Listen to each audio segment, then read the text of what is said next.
He just finished the movie with Robert De Niro and Leonardo DiCaprio, but his most important role is as a head of his family. Thanks for joining us, Barry Corbin. I'm delighted to have you here. Well, thank you. It's good to be anywhere. That's true. You know, I'm getting out and around now. Yeah, absolutely. It's about time we all started being able to travel and get around. Yeah. You have had an incredible career, and most recently, you've been working on this movie with De Niro and DiCaprio. What's that experience been like? Oh, it's great. I have actually I've got one little scene in the movie, and the rest of the time I'm a high-paid extra. So it was good. It was good. I was there. I was in up around Pawhuska, Oklahoma. Now, is that fairly close to where you lived? Are you live in Texas now? I live in Fort Worth, Texas. It's about 3.5, 4 hours. Oh, it's not too bad. Drive, you know. Not too bad. Now, you have been in almost everything that I've watched as a young man growing up. You have been in such iconic roles throughout your career. How did you get started? Well, it was a very circuitous route. You know, I was, when I was a kid, about 7 years old, I'd go to these westerns at the Majestic Theater in La Mesa, Texas. Mm-hmm. And I'd watch these people on the screen in these little B-westerns. And I realized pretty early on that I didn't want to be the hero because he's always got to be clean. Yeah. And have his shirts pressed and all that stuff. So I kind of wanted to be like Gabby Hayes or Fuzzy Jones or one of those guys, you know. Yeah. One of the sidekicks, because they get to have all the fun and they don't have to take a bath. And so I was fascinated with that, and I thought, well, I can do that. I could do that when I'm grown. That's funny because a lot of the roles I've seen you in, you're like the military clean, spit shine and everything. But I did, I kept thinking about that, you know, about being the sidekick, being the character guy, you know. And then I got sidetracked. I started reading about acting and about theater, and I started doing theater when I was in, I guess, seriously, when I was in high school and then in college. And then my first paid job was at in the Colorado Shakespeare Festival. Then somehow I ended up in New York. I didn't go to Hollywood, I went to New York. Yeah. I worked all up and down the East Coast, and did every contract that Equity has. And then about 77, they had that blackout in New York. And I said, well, I don't want to stay in this hellhole any longer. So we loaded up the Pinto station wagon and headed west. And got to California in 1977. Well, I had to go back a couple of times to go do theater to make the ends meet. And I didn't really get a paying job in California until I got this movie called Urban Cowboy. Mm-hmm. And I didn't realize, I thought it'd be a one-day shoot or something. It turned out I was one of the main characters in the movie. That's right. So that kicked me off. And then before that was released, I did Stir Crazy with Gene Wilder and Richard Pryor, and I did Any Which Way You Can with Clint Eastwood, and I started playing the sheriff on Dallas. And just about every project you work on has been these incredible characters that you've brought to life. I know it's hard to choose one, but what was one of your favorite projects that you've got to work on over the years? Early on, it'd be Northern Exposure, I think. Yeah. And also, although I didn't work on it very long, Lonesome Dove was one of my favorites. One Tree Hill seems to be popular among ladies of a certain age, you know. It's not so popular with the guys, but it's popular with the ladies. Yeah. I think they were interested in the young boys playing basketball. Most of them say, "Well, you're so wise." I said, "Yeah, I'm wise because I've got people writing dialogue for me." When you're doing all of this, you also not only have the responsibility of carrying a character, but did you have a family during Oh yeah, this time? yeah. I've got a family. I've got 3 boys and a girl. Well, they're not boys and girls anymore. They're men and women. But I've got 9 grandkids. Oh, my word. That's an expensive Christmas. Yeah, yeah. Well, I want to talk to you about your family. We have to take a break right now, but in the midst of all of Barry's success, he still had the responsibility of being a father. And when we come back, your son Christopher is going to join us. So don't go away.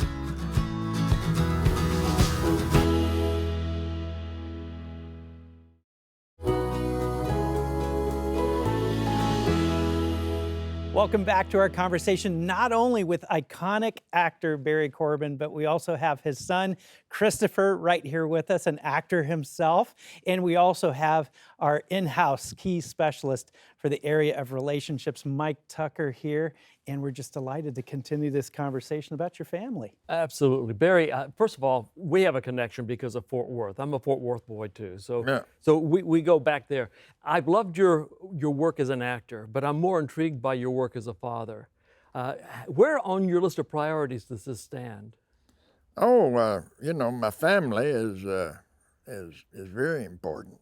That's the reason we're alive, is to make sure the next generation is okay and they can handle stresses and various things like that. Absolutely. I can't wait till his boys grow up a little bit and give him the same trouble that he gave me.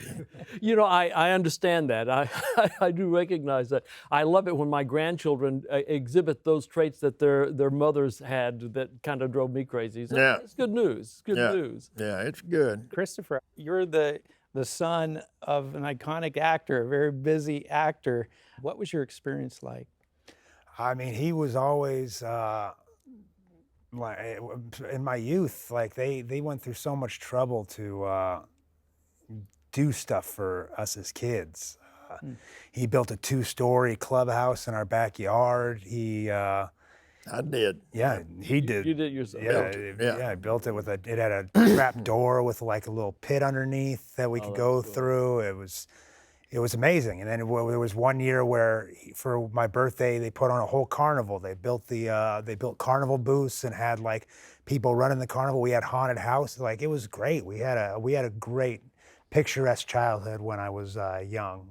But there came a time when things went south for you. What precipitated that? I mean, things changed a little bit after my mom and dad split up, and he went on and moved to Texas with my sister, and me and my brother went back to California, and there was a lot of. I mean, I've always worshipped my dad. I always wanted to be an actor like him. I always wanted to perform like him, and I think I brought some of those performances into portions of my life that didn't call for them. I wanted to be anything that you wanted me to be. And so if you get in with a crowd that wants you to be something that you're really not, then you end up, and with it being an actor, I committed hard to some of those crowds. Then I started to rebel against family and not really listen to anybody except for my friends, and I got into... Barry, when he was going through that, how did you respond? Well, I got a call from his mother. I was just starting a show called One Tree Hill in North Carolina. And his mother called me and said, we can't control Chris. And I said, well, to start out with, you don't control anybody. That's like trying to break a horse. You don't control that horse. You teach the horse to listen to you. And I said, send him to me. So I had a little apartment, a little 1-bedroom apartment. Had a fold-out couch in the living room. And Chris came to see me, and he was pretty surly and sullen. And I said, okay, now there's two things that are not negotiable. We can negotiate anything else, but these two things that are not negotiable is no drugs of any kind, including marijuana, in my apartment. It won't be tolerated. Number two, you've got to find something to do that pays you some money. I don't care if it pays you 15 cents a day, but you got to find something to do that pays you money while you're living here. Yeah. Now you break either one of those, then you're on the street. Your mother can buy you a ticket back to California if she wants to, but I'm not. I mean, you'll be on the street. Yeah. So Christopher, how did you feel at that time? What was your response to all of this? Well, I mean, at that point in my life, I was pretty far gone. I was like in a manic state when I went out there.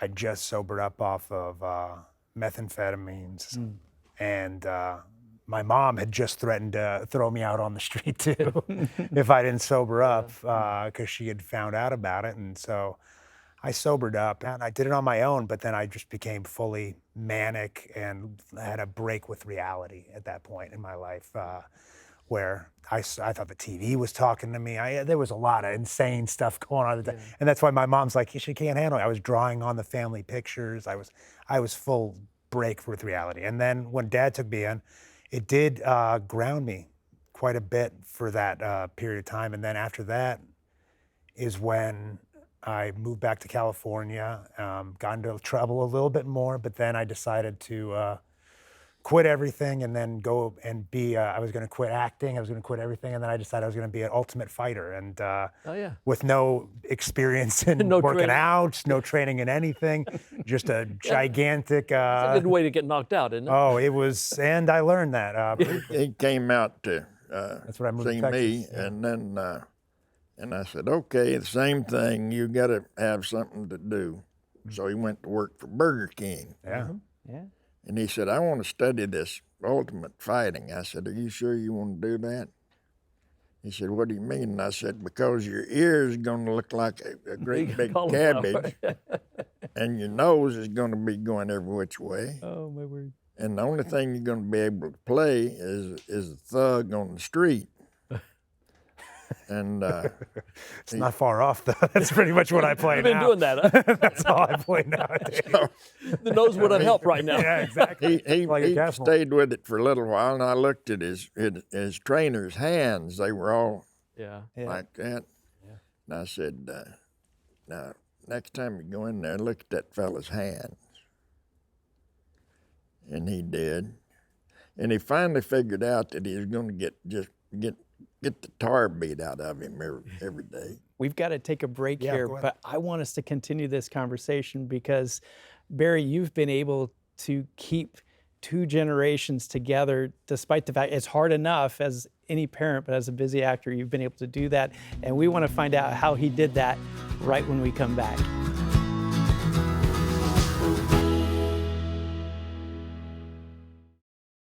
Parenting is by far the most guilt-producing thing I've ever done in my life. I just take solace in the fact that there are no perfect parents. And even if we could do everything perfectly, eventually, our kids are still going to make their own choices, some good, some bad. If you're wondering where to start, remember that the most successful parents always begin with warmth and then add structure. So when in doubt, love your kids.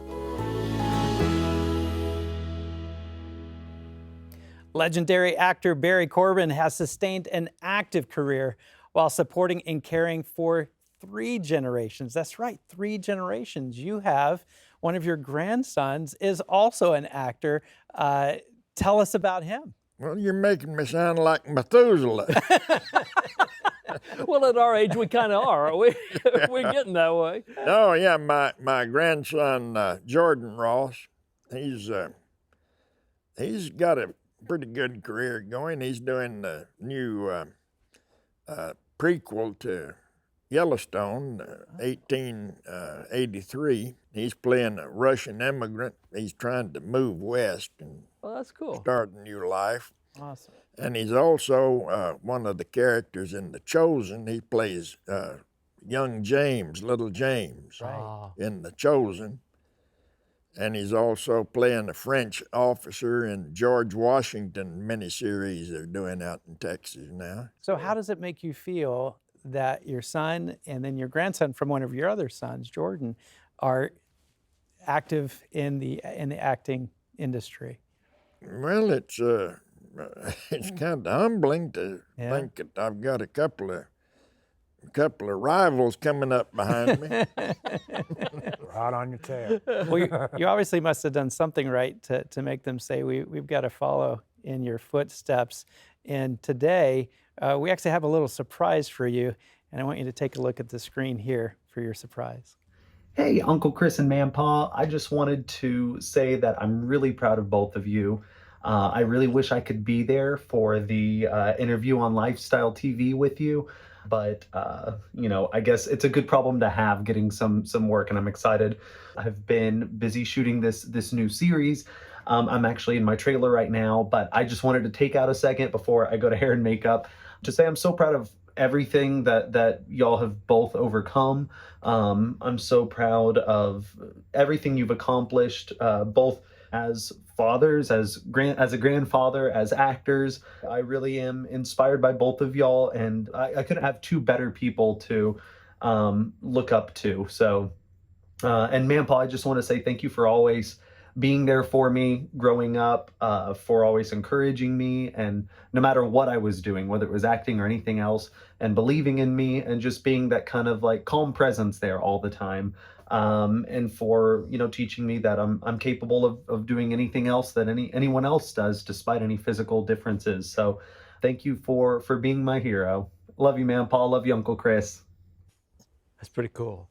Yeah. That is very cool. How does that grab you when you see something like that? Well, Jordan has overcome a whole lot in his life. He was born with scoliosis and cerebral palsy, and he almost died of pneumonia here in California. They put him on had to put him in a coma and intubate him, and then he had to learn how to walk again. Man. So he's overcome quite a bit. He's a powerful kid. He had surgery when he was about 8 years old on his spine, and they had to fuse part of his spine. Right. And the first thing he said after he came out from the anesthesia was, "I'd like to go around and talk to the other kids." Oh, cool. So he went around. And all these, everybody else who was having surgery they were in their teens. He was, I think, 7 or 8. And he'd said, "It's all right. It's all right. It's not so bad." Well, good for him. And so that's why he was worried about all the other kids. So he's a good kid. It's got to make you proud having a grandson with that kind of a heart. And then even to see your son, Chris, who's gone through so much and yet come out on this side of the equation doing quite well. Chris, how big of an influence was your father in that whole process? Oh, I mean, he's huge. He's always been there for me. He's always, if I ever need to talk to somebody about anything, he's always taking my calls. And yeah, he's always been around, and I couldn't ask for more. And I learned so much from his parenting that I'm doing it with my sons today, so. Where did you get your inspiration from? You're an amazing father. Where did you learn that? I guess training horses, I suppose. There's not too much difference between training an unruly horse and an unruly kid.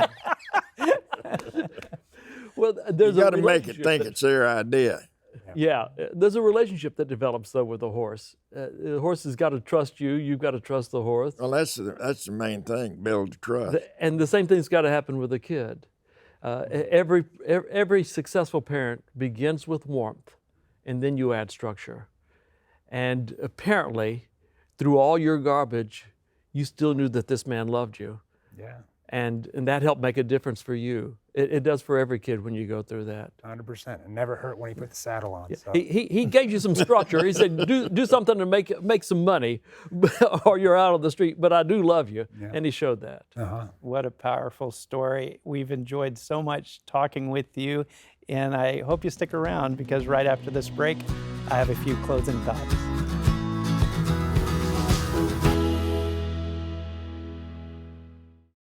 Barry Corbin reminds us just how powerful a father figure can be in building and protecting generations of relationships. As we look at key 4 relationships today, I'd like to challenge all of us to attempt to be the best parents that we can be, even if we did not have role models from our own parents. Because even if you didn't have a father figure, you can learn, like Barry said, from things like training horses. Be there for your kids and your grandkids, and you'll also help them live their best life possible.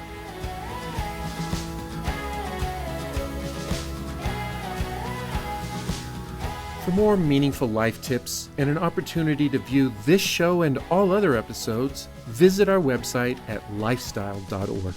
Thanks for watching, and we look forward to continuing this journey with you on future episodes of Lifestyle Magazine.